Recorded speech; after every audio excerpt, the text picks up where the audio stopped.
I'm Anal Misfa from 9th FA. My school name is Government Girls High School, Canal Kanoni, Rajanpur. We are representing our STEAM project titled Air Flood Alert System. Pakistan has recently faced great damage to lives and property because of flood. Then we decided to design a project that have given early warning before flood occurs. Now I will hand my project to my teammate Khadija.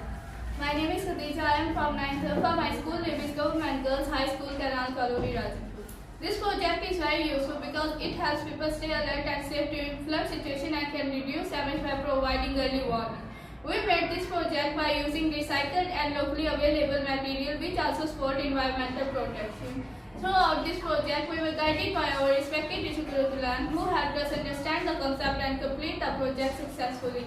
We are very thankful to our teacher for her guidance and support.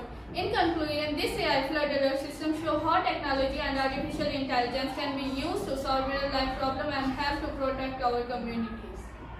In this project, we use an Arduino as the main controller, a breadboard to connect all the components, and a water level sensor to detect rising water. Now I will see you how it works. When the water level increases, the sensor sends the signals to Arduino and the buzzer turns on.